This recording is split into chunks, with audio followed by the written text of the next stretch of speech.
What's going on, guys, and welcome back to the second episode of the Nottingham Forest career mode. And in this episode we'll be getting on with the rest of the pre-season tournament, maybe looking at bringing in another player, hopefully a centre half, and just getting closer towards the opening day of the championship season.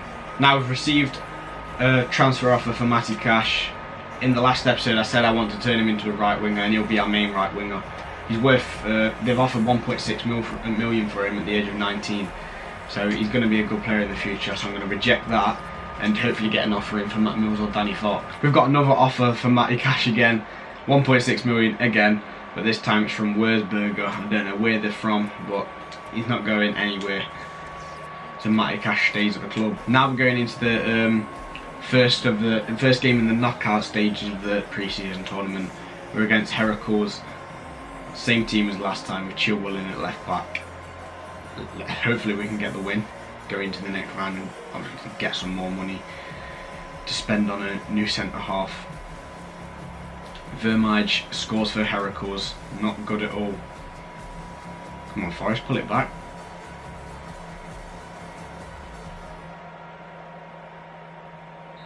And they don't, we're knocked out of the pre-season tournament at the semi-final, so we only get that money. We get 1.1 million for losing in the semi-final, which isn't too bad, and it takes us up to 4 million in our transfer budget. Now, one player I do want to sign, how I suggested Lascelles in the last episode, another player I want to sign is Aiden Flynn.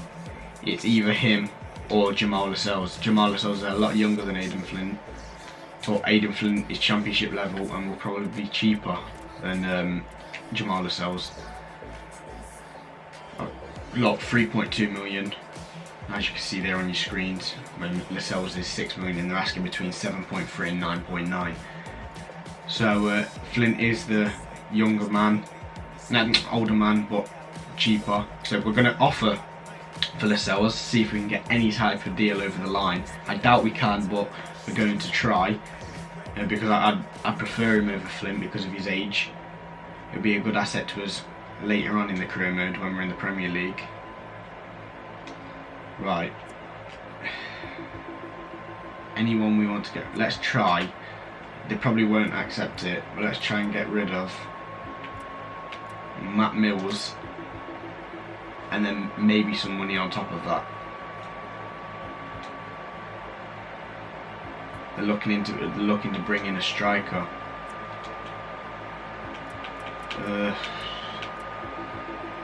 Velios is the only one I can think of, unless they want Lewis Walters. We'll try Lewis Walters and then chuck a ton of money on top of that. Hopefully they can.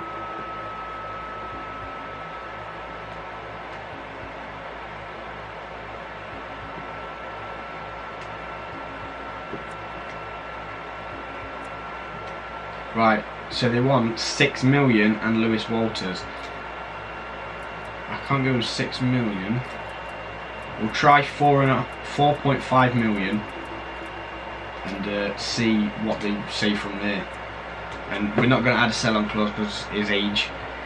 When he gets older, we don't want any money going to them if we decide to sell him.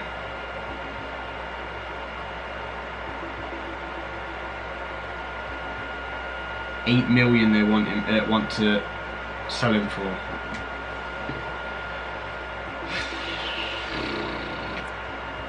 This is going to be hard. We're going to offer 6 million. That's all we've got in our transfer thingy, I think. So we're going to submit that offer. Let's see what they say to that. 7.1 million is not too bad. Say they've come down from 8. Let's try 6.5 mil. Oh, we can't. That is all we can offer, is this 6 million.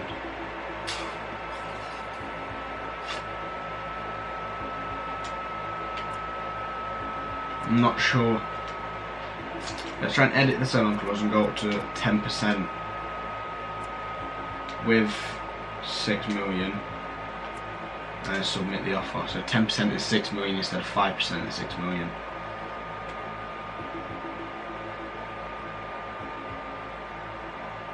6.6 million they've dropped to now. See, I wish we could back out of the deal as a whole and then go back in for him as we try and get some money for like Mills and Fox and get some of the players out the door to bring in some more money. Let's go 12%. 6 million again. Submit the offer. We've agreed a deal with Newcastle's rep to sign Jamal Lascelles. Now I don't think we have any budget left to spend on his wage, so we're going to advance a bit further into the career mode and see if we get an offer in for one of our players that we can sell and put towards his wage. Now this is an interesting one.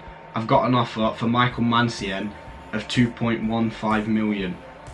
He can play obviously in midfield as well, but I'm not too sure whether to get rid of him or not. He's 29, and if I sell him, it will pay towards the Lascelles deal, and it will be able to we'll be able to get the Lascelles deal over the line if we sell Michael Mancienne.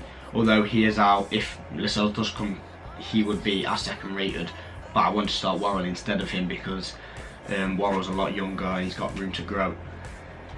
So let's go into negotiations for Michael Mancienne. They've offered 2.15 million. Let's see if we can get any sort of deal better than that. Let's offer a 5 million release clause and 2.5 million. I'd be happy to sell Michael Mancienne for that. That's not a bad offer. 5% release clause and 2.5 million. 2.3 million, and they don't want a sell on clause. I'm just going to accept it just to get the deal over the line. Hopefully Michael Mancienne will sign for Aston Villa, and then we can go in and get Jamal Lascelles. Wolves have offered for Ben Osborne 2.8 million, nowhere near the last club that offered for him, and I wouldn't sell him to a direct rival anyway, so we're going to reject that offer straight up. And hopefully the Mancienne deal will go through in time before Lascelles pulls out of his contract negotiations. And we've been offered 3 million by Club Necaxa for Joe Worrell. That's a lot of money for a 20-year-old, but he's not going anywhere. He's our captain. He's going to stay at the club for as long as possible, hopefully, so we're going to reject it.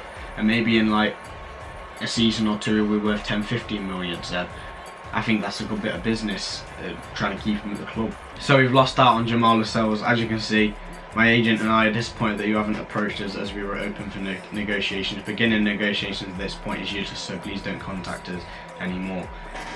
That is sad to see because I was going in for him. It's just I was waiting for some sort of deal to go over the line with Michael Mancienne.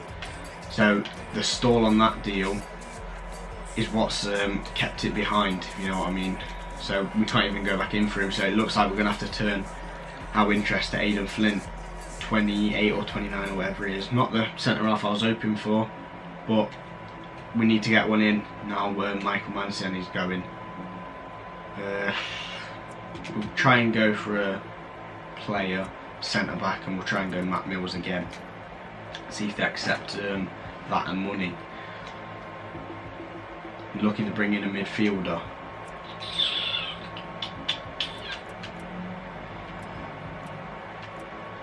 He's not a midfielder I want to lose out of them lot there.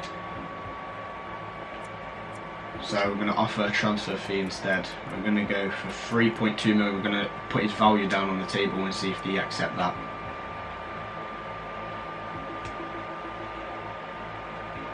3.3 million, and they want a 5% sell-on clause. I'm going to accept it just to try and get this deal over the line because the Lascelles deal fell through because the Mancienne deal hasn't gone through yet. And hopefully, let's hope that we can get Flynn. He's going to be playing he's going to have a crucial squad role on his contract. We're making good progress now. Let's agree on how many years you want to sign for us. He's 28, so I think a 3-year contract will be good at this stage of his career. Yep, they've agreed on that. Disregarded release clause. Wage, he's on 35 grand a week at the minute, so I'm gonna go 30 got a signing bonus of 200 grand and see what they say around that. Let's see what they counter us with.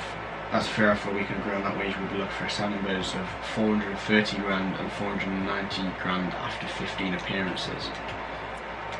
Signing bonus, that's got to come down to about 350. And I say after 25 appearances, 450. I think that's a decent offer to offer Flynn and his agent.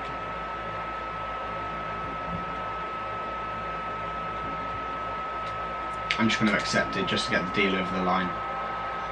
Aiden Flynn is now a Nottingham Forest player, and he goes straight in to the defence as Michael Mancian looks to be leaving the club. So as you can see on your screens, QPR have come in for Matt Mills. I'm not even going to bother going into negotiation. I'm just going to accept it, 370 grand, and hopefully he will be going to London to play for QPR. And Michael Mancian's transfer talks have broken down, which is better for us now. We have Flynn, Mancian and Worrell, all very good centre-halves at this level, to compete for a squad role, basically. And yeah, I'm glad that hasn't gone through. I would have liked the money from the deal, but I'm glad he's stayed, so now he can be a rotational centre-half in the team. We're going to get into this week's training session. Osborne goes up to a 72. Worrell edges closer to 71 and Brereton gets a little bit closer to 68. Now we have an offer for Danny Fox, 230 grand from Bolton. Accept it. Let's hope that Mills and Fox both leave the club, so we get some extra cash and deadwood out of the club. Matt Mills has been sold. We get 240 grand to our transfer budget, and Sheffield United have come in for Jamie Ward. Now Jamie Ward is a player I like in real life. I like his nastiness about his game. He does anything to win a football match, and that's what I like in a player. He's 31 on the career mode. He can play striker and both wings, 67 overall. He's not going to grow anymore, so we're going to try and go into negotiations with Sheffield United, and hopefully if he stays at the club I'll be glad, because if we can use him in the cup and off the bench and stuff. But now we've got Ben Brereton, Velios, Jason Cummins, Murphy. It doesn't look like he'll be going into the starting lineup much, so we're going to say 800 grand and you can have him. I don't want no selling clause or anything. They want 660. I'm just going to accept it. 31 years of age, he'll do well at Sheffield United. So that deal's been accepted as well, so now we're waiting for the Fox and Jamie Ward deals to go through until we can get some more money in our transfer budget.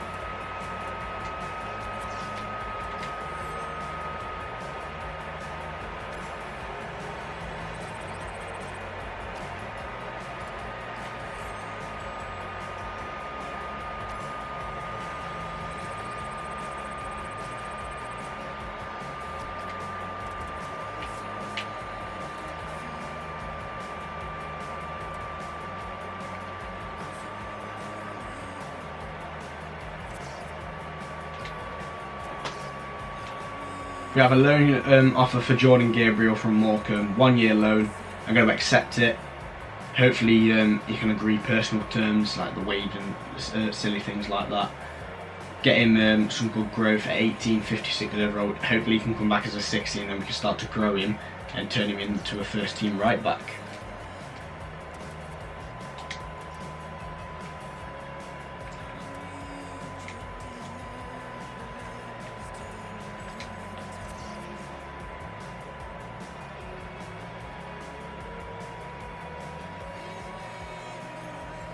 Morecambe's pulled out of the deal to sign Jordan Gabriel. I'm not sure why, whether they couldn't agree on wages or anything.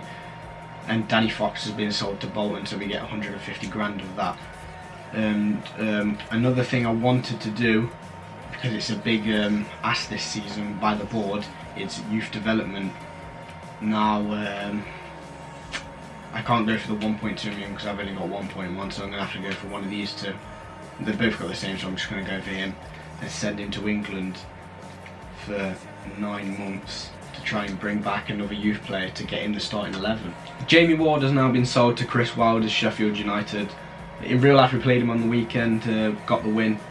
He'll do well there, so we get 450 grand to our transfer budget, so our transfer budget is looking a bit more healthier now than what it was when we was trying to sign Lascelles and Flynn So that is the main team that we're going to be going into the first game of the season with, against Millwall. Hopefully we can get the win just like we did in real life. We got the clean sheet, the 1-0 win. Goal news, only Sunderland and Derby playing the same game. I think that's the team I want to go with. Henderson, Derek Worrell, Flynn, Chilwell, Bridcut, Osborne, Dow in midfield, and then Cash, McKay on the wings, and Murphy up front with Cummins, Brereton, Clough, Carriol, Buchalakis, Lehigh and Jordan Smith on the bench. So let's get into the game. So it's the opening day of the Championship season, Forest v Millwall. Real life we got the win, ended up near the top of the league. Hopefully we can replicate that in this career mode. And maybe get Murphy off to a good start in his Nottingham Forest career, and he can get away now. Put the ball into the box for Darryl Murphy, but Hutchinson volleys away. Kieran Dow knocks down for Matty Cash, beats his man. Darryl Murphy with the volley, low and hard past Jordan Archer in goal, and Darryl Murphy gets his Nottingham Forest career off to a very good start on the opening day of the Championship season. We lead 1-0 through the Irishman, signed from Newcastle in the summer. Jordan Archer couldn't deal with it. 1-0 Nottingham Forest. Into Morrison's feet. Williams into Gregory's feet, and he finds the top corner with his strike. Lee Gregory, I think it is. Peeled away from Aiden Flynn in the middle, and then picked out the top corner with a beautiful finish off the bar. And Millwall have got it back to 1-1 here in the second half. Dow. Now for Matty Cash. Can the two people who's going to be subbed off link up? No, but Osborne gets us back in front with a header, very close to the goal. Good piece of play down the right wing with Derek Dow, and then flicked through for Cash, took his time with the cross and dinked it into the middle, and then Osborne attacked it with venom straight down the middle, and Forest lead 2-1 as well. Bridcut finds Osborne, who they can play McKay in down the left. He's on his own now, Barry McKay. The man comes over to try and deal with him, ball into the box for Jason Cummins, who heads home. And he does his famous mass celebration, just like he does in real life. And Jason Cummins wins us the game on the opening day, comes on and finishes a header into the bottom corner. Buchalakis is going to come on for Dow, just to try and give him some minutes and tighten up the midfield for the last few minutes. But it's Nottingham Forest 3 and Millwall 1. Yeah, Gregory now forcing Worrell wide. Worrell does well though. Boots it forward, and that's going to do it for the opening day of the season. Forest get the 3-1 win against Millwall. Murphy opening things up, then Gregory firing one into the top corner in the second half to level things up, and then a goal from Osborne and Jason Cummins towards the end of the game wins us the opening game, and we get the 3 points. Derby win 3-1 away at Sunderland on the opening day. So it's us and Derby, both of the East Midlands clubs, going top of the league in the Championship on the Friday night. And now we go into the Crewe Alexandra game in the next episode. Well, that's going to do it for this episode. If you've enjoyed, then drop a like below, subscribe if you haven't for more of these videos, and more Ultimate Team things if you want me to do that. And until then, see ya.